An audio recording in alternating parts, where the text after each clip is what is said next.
Langit malam di kota kecil itu selalu gelap tanpa bintang, seolah menambah kesan muram pada kehidupan Arga. Sejak kecil, ia sudah terbiasa hidup dalam kesulitan. Ayahnya meninggal saat ia masih berusia 5 tahun karena kecelakaan kerja di sebuah proyek pembangunan. Sejak saat itu, ibunya, Bu Sari, harus berjuang sendiri menghidupi mereka berdua. Bu Sari bekerja sebagai buruh cuci di rumah-rumah orang berada, mengumpulkan receh demi receh hanya untuk bisa menyajikan sepiring nasi untuk anak semata wayangnya. Namun, usia yang semakin tua membuat tubuhnya melemah. Penyakit mulai menggerogoti tubuhnya, membuatnya tak lagi mampu bekerja seperti dulu. Arga yang masih duduk di bangku sekolah menengah terpaksa mengambil berbagai pekerjaan serabutan untuk membantu biaya hidup mereka.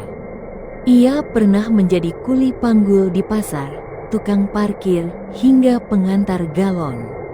Hidupnya keras, tapi ia tak pernah mengeluh. Baginya, ibunya adalah segalanya.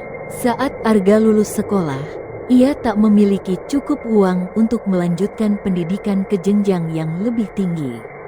Ia harus mencari pekerjaan tetap. Kesempatan datang ketika seorang kenalan ibunya memberitahu bahwa ada lowongan sebagai penjaga malam di sebuah pabrik tua di pinggiran kota. Meskipun banyak orang memperingatkannya bahwa pabrik itu terkenal angker, Arga tak punya pilihan lain. Gaji yang ditawarkan cukup untuk membeli obat-obatan ibunya dan kebutuhan sehari-hari mereka. Malam pertama ia bekerja terasa begitu sunyi. Pabrik itu besar, dengan bangunan yang tampak kuno dan dinding yang mulai retak di beberapa bagian. Lampu-lampu di beberapa sudut berkedip-kedip, seolah tak ingin memberikan penerangan sempurna. Hanya suara jangkrik dan angin malam yang berdesir di antara dinding tua pabrik. Arga menguatkan hati. Ia berjalan mengitari pabrik dengan senter di tangannya, memastikan semua sudut aman. Namun, semakin lama ia bekerja, semakin sering ia mengalami kejadian aneh. Suara langkah kaki di lantai 2, bayangan hitam yang melintas sekilas di ujung lorong, dan suara seseorang berbisik ketika ia sendirian.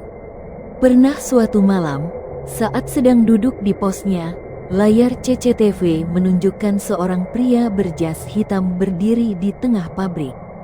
Arga langsung merinding. Dengan penuh keberanian, ia berjalan menuju lokasi yang ditunjukkan oleh CCTV. Namun, saat tiba di sana, tak ada siapa-siapa. Ketika ia berbalik, terdengar suara berat bergema di telinganya.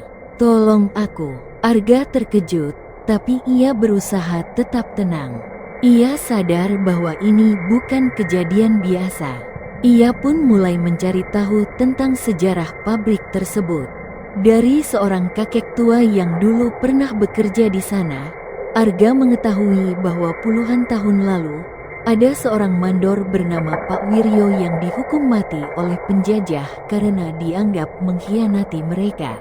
Sebelum tewas, ia bersumpah akan tetap berada di tempat itu untuk menuntut keadilan. Arga memutuskan untuk melakukan sesuatu. Ia datang ke pabrik membawa dupa dan berdoa dengan tulus. Dengan suara lirih, ia berbicara kepada roh yang mungkin masih ada di sana. "Pak Wiryo, jika kau masih di sini karena ketidakadilan yang terjadi padamu, pergilah dengan tenang.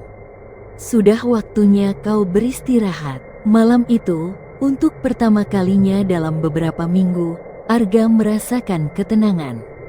Tidak ada lagi suara langkah kaki atau bayangan di CCTV.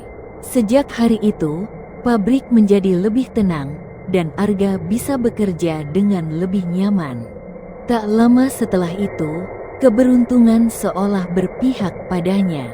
Pemilik pabrik, yang terkesan dengan dedikasi dan keberanian Arga, menawarkan posisi baru sebagai staf administrasi dengan gaji yang jauh lebih baik. Dengan pendapatan tambahan itu, ia bisa membawa ibunya ke rumah sakit terbaik di kota. Perlahan, Bu Sari mulai sembuh. Dengan pekerjaannya yang baru, Arga mulai menata kehidupannya kembali. Ia mengambil kursus administrasi malam hari untuk meningkatkan keterampilannya. Seiring waktu, ia mulai dipercaya untuk menangani beberapa proyek penting di pabrik. Kehidupannya berubah secara drastis. Ia tak lagi harus begadang di tengah malam menjaga pabrik, melainkan bekerja di ruangan yang nyaman dengan masa depan yang lebih cerah. Setahun kemudian, ia berhasil menyewa sebuah rumah kecil yang lebih layak untuk ibunya. Setiap sore, ia akan duduk di beranda bersama Bu Sari, menikmati teh hangat sambil berbincang tentang hari-harinya. Melihat senyum di wajah ibunya adalah kebahagiaan terbesar bagi Arga. Tak hanya itu, keberuntungan terus berpihak padanya. Arga bertemu dengan seorang wanita bernama Rina, seorang pegawai di bagian keuangan pabrik. Mereka sering berbicara, berbagi cerita, hingga akhirnya tumbuh rasa di antara mereka. Rina adalah sosok yang baik hati, yang mengerti betul perjuangan Arga selama ini. Mereka menjalin hubungan yang semakin serius, dan suatu hari, Arga melamar Rina.